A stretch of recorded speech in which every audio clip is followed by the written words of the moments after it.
Welcome to the Neighborhood Law Center. I'm your host, Melvin Burris, and our guest today is Delegate David Toscano of the 57th District.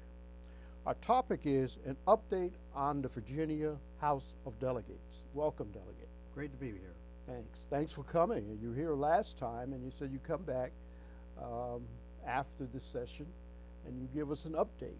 But first, why don't you tell our audience a little bit about yourself? Well, thanks so much. It's great to be back here. I think you may know I grew up in upstate New York, Syracuse, New York, and went on to school and went on to Boston to finish a graduate degree. I ended up in Charlottesville in 1981. It's a long time ago now, 37 years, with my wife. We came back here because my wife's dad was the superintendent of the Charlottesville Public Schools, and he was brought in right after massive resistance. He was brought in to reopen the Charlottesville schools. His name was George Tremonton, and we came back to visit them, and I got a job teaching the sociology department at UVA, and then a couple years later I went on to law school. So I've been here since the early 80s. I was on the city council for 12 years. I was mayor in the mid-90s. And then when Mitch Van Yeries retired from the General Assembly, I ran for that office in 2005, and I've been serving the General Assembly since 2006. I've been the Democratic leader in the General Assembly in the House of Delegates since 2011. So I'm very pleased to represent people of this area. So that's another time we can get together and talk about your experience coming down here from the north and coming back here and working in the school district and what it was like and what changes you've seen. You know, it's a really funny thing when you when I came from the north, you know, I wasn't used to southern ways.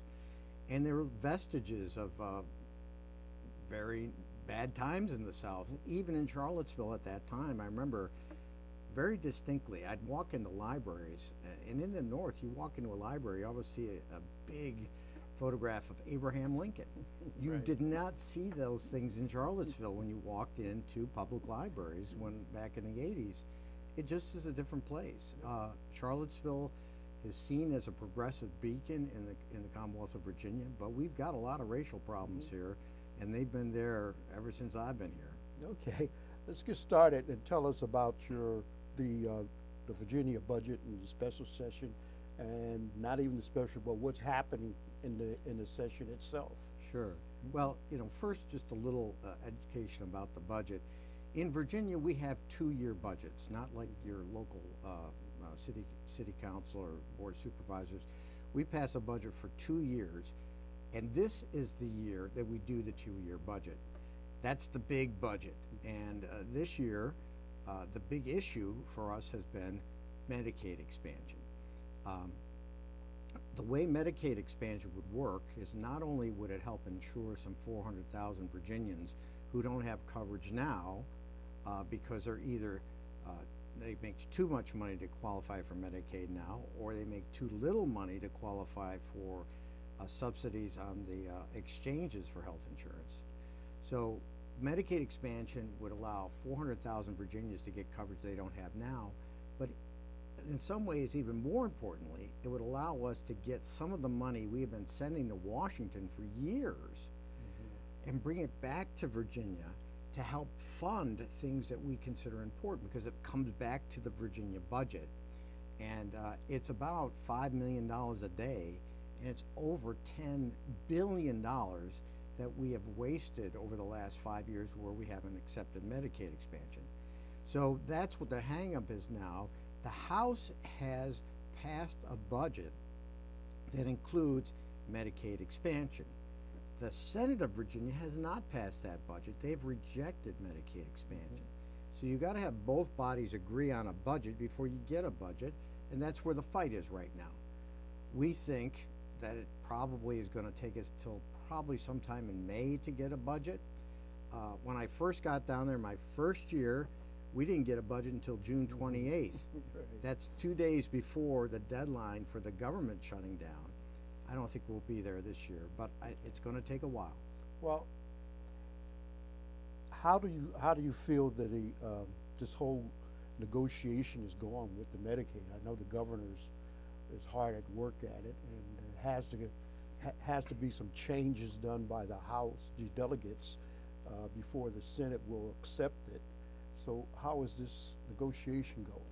Well, it is a very sensitive negotiation. It used to be that the House of Delegates would say no to Medicaid expansion, and you might get it approved by the Senate, but that's been reversed this year. Now, Governor Northam has been doing a terrific job courting people to try to get them to come along, to realize that not only is it good from a human point of view in terms of giving people more insurance, but also from a financial point of view. And that just takes very calm, deliberate approaches to people. Not a lot of fanfare, not a lot of hyperbole, just some calm discussions. And I think that we're going to eventually get enough senators to come along so we'll get Medicaid, and that'll be a big thing. Well, how do you feel about the fact that some able-bodied people will have to somehow be accountable, either working or I guess community service and some other things that they have thought about or come up with? Yeah, I'm glad you raised that question because that's an important element of this. Some of the more conservative elements of the General Assembly want what they refer to as a work requirement to be part of Medicaid. Now, the thing about it is, most people on Medicaid really can't work. Either they're elderly, they're disabled, they're children, they're pregnant women. Most of those folks can't work. But there is a small subset of people who might be able to do some things or might be able to be trained to do some things.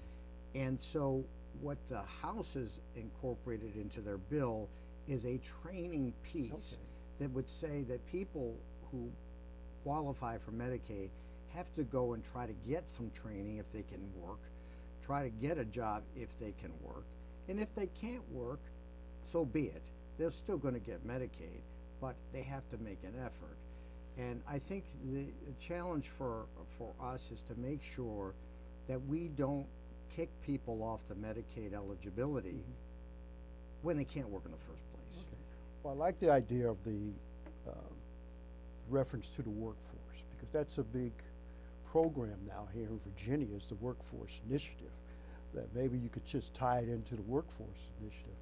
I know that around in Charlottesville, they're doing some amazing things of teaching people trades so that they can get either certification or some type of degree to go into some of these trades. So that's a great idea. Yeah, you know, the best solution for people who don't have insurance is to have a good job that pays a really good wage. That's right. And you don't have to worry too much.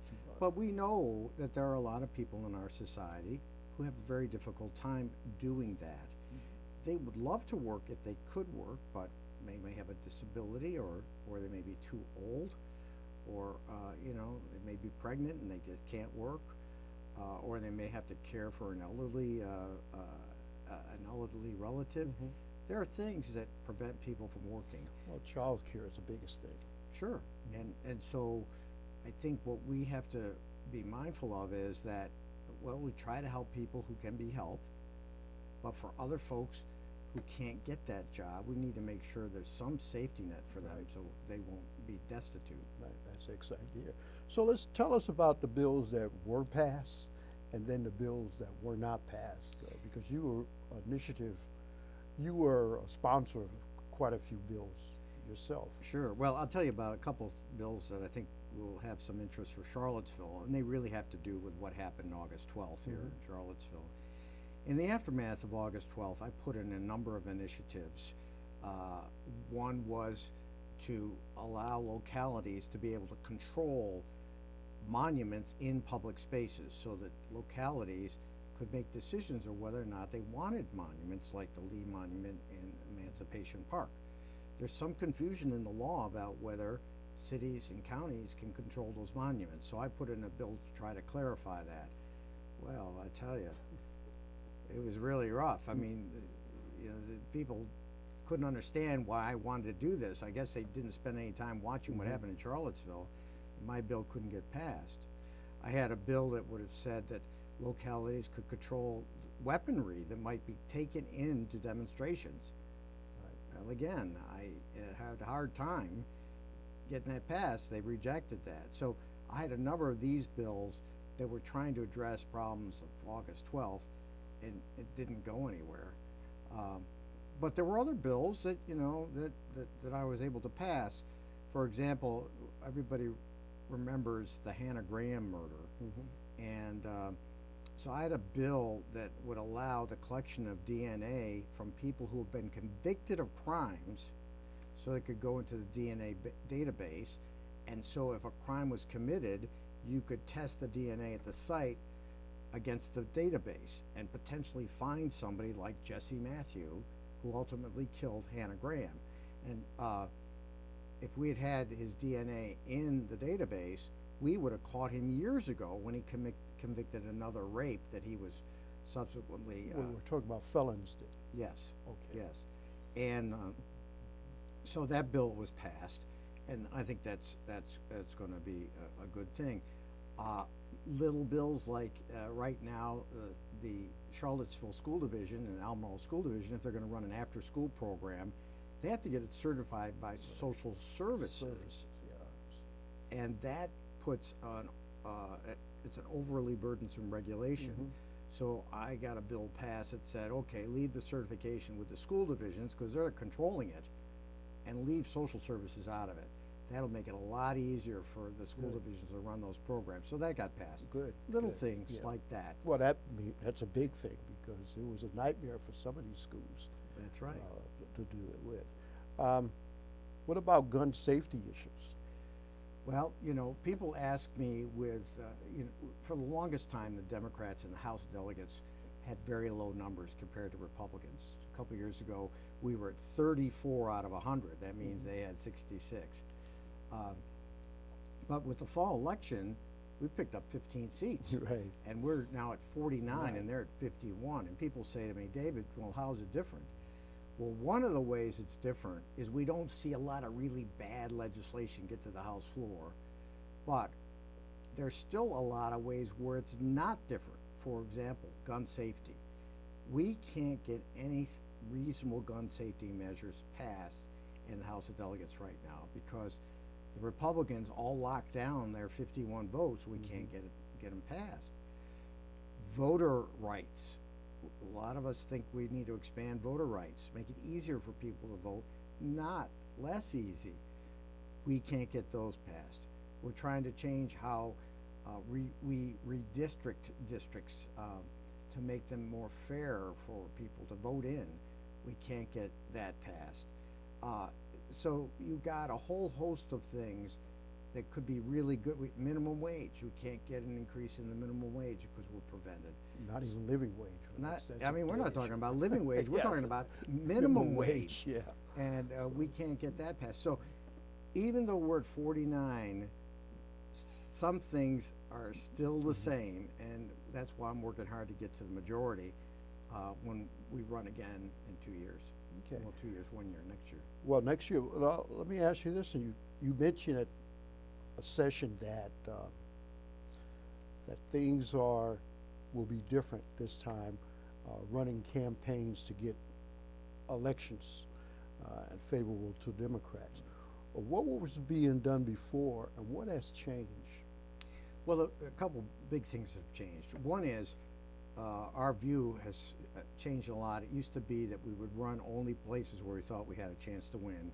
Now we're running everywhere. And we had, out of the 100 seats that were up for grabs last time, there were 88 contests, and most of them were Democrats challenging Republicans. That's why we won 15 seats. Secondly, we're recruiting from a broad cross-section of Virginia now, and that's different too. We had more people of color involved in our campaigns last time. We had more women involved. We picked up, of the 15 seats we picked up, 11 were women. That's a big change. The use of technology in campaigns has really changed how we operate. We use a lot more social media, more digital advertising, Facebook, a lot of things that were totally foreign to me when I first got into this game many years ago. but are really critically important. And we're stressing even more the door-to-door contact, field organizers. There's a lot to change in campaigns, but you still have to get into the living room. And the best way to do that is by knocking on a door. I mean, how would you appeal to some of these younger people who we all need to step up and be part of it? I mean, they did a great job when they got the killing down in Florida, but can you sustain that kind of momentum in politics? Well, it's very interesting. You look at some of the data, and some of the data show that in the last fall's election, the millennial turnout jumped dramatically, and most of that vote went for Ralph Northam. I think he got like 70% of the millennial vote. And that enthusiasm right now is not waning. Those young people are engaged, and they're tending to vote Democratic. You know, the challenge is still you got to convince them. I mean, they're not necessarily wedded to any political party, and convincing them sometimes is more challenging because their attention span is a lot less than what you and I have when we were growing up. They see a text on a phone that's, you know, 5 words long, and that's it. That's it. Okay. So it's a challenge, but we think it's the future, and we're encouraging them to get involved. Okay, we almost halftime here. Welcome to the Neighborhood Law Center. I'm your host, Melvin Burris. Our guest is Delegate David Toscano from the 57th District. And our topic is an update on Virginia House of Delegates. The question I'm going to ask you, which we talked about, was the school to prison pipeline. What are we doing about that? There's a lot of interest in that in the General Assembly. And the good news is that it's bipartisan interest. I think people recognize that some of the things we've been doing has simply we're starting to sort of encourage youngsters. Can you tell our audience a background on that? Yeah, sure. That'd be good. Well, the school to prison pipeline is a concept that says that, you know, when youngsters get in trouble when they're young, and they end up being ostracized, taken out of the school divisions, maybe suspended, and so they develop an antipathy to schools. They don't like to be in schools. They don't want to learn. They feel like they don't have a chance of getting ahead, and they kind of drop out in their heads, even if they may be still going to school. Those kids are prime targets for later criminal activity, so they end up failing in school and ending up in jail or prison. That's the school to prison pipeline. We have to try to break that pipeline, and we do it in a lot of different ways. One of the ways we do it is we say, okay, let's not suspend kids if they commit minor offenses like kicking over a trash barrel. Why should a kid be suspended for that? There are times where kids have to be suspended because you can't have chaos in the classroom, but we ought to try to limit that. And so we tried to pass a law this last time which said you can't suspend for more than 45 days, at least initially. We think that will get kids continue in the classrooms and hopefully have a chance to sort of reverse the antisocial behavior that we see among some young kids. What type of resources have you provided? Well, that's a great question, because that does take resources.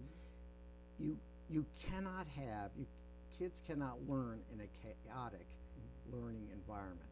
And so there are some times when it's appropriate for you to take a child out of that particular classroom, but you just don't want to put them in a warehouse. You want to try to provide them some assistance in another arena so they can come back to that classroom. That takes money. You got to have a teacher, or you may have 2 teachers. And that's where it falls apart, because we're not putting the resources in the school divisions that we need to be. And we need to invest more if we're going to help those kids stay out of that pipeline. And it's not just low-income kids. I mean, it's kids from all walks of life who could have problems like this. So we have to pay attention to that. Okay, so we're working on that, you're saying? Yes. Okay. It's going to be working on that for a while. Yes. And we're going to need community members to help us. I mean, you take a look at a lot of mentoring programs out there. I mean, I think of one that I've been particularly impressed with, 100 Black Men of Central Virginia and what they do for youngsters in math, and also trying to teach youngsters respect. I see these youngsters coming out of that program. They come to the ceremonies with their bow ties and they're all dressed up and they're all excited, and that's the kind of thing we need to be encouraging. Do more of, yeah, that's true.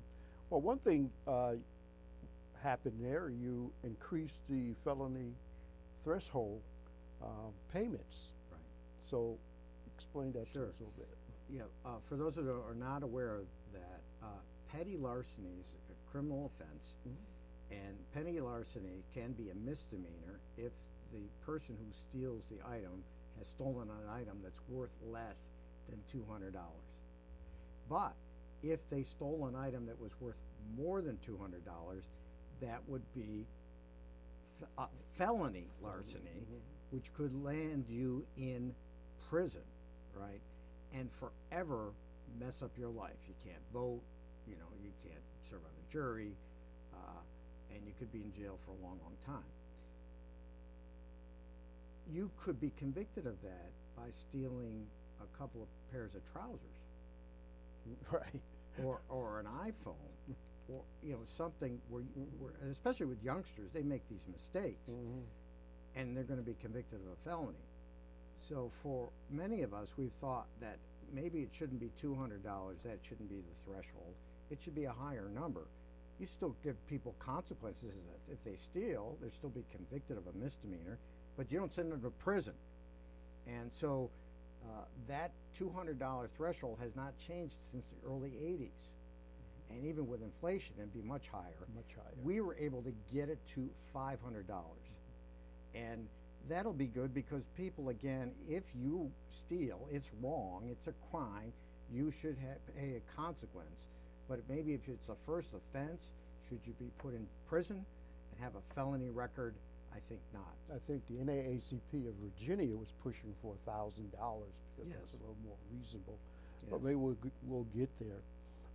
We talked about felons in voting. Have we talked about getting some legislation to let felons after 20 years or 30 years vote, or is it going to always be ostracized, the fact that you lose your voting rights forever? Right. Well, Virginia has traditionally been among the least, most conservative states in terms of restoring people's rights after they get out of jail. When people have served their time, we need to figure out a way to get them restored to the community. Most people who go to prison come back to the community. They certainly do. And if you come back with a felony record, unless your rights are restored, you can't vote, you can't serve on a jury, you got all kinds of problems. Former Governor Terry McAuliffe restored the rights of more people who had been convicted of felons than anybody else. I think 180,000 or so, a lot of people. And we ought to have a way that says after a certain number of years, you ought to get rights back right away. We should. But it's been hard to get there. So we'll just keep working on that and see if we can get something done. Okay, I guess you just got to switch that house. Got to flip that Get a house, couple that's more right.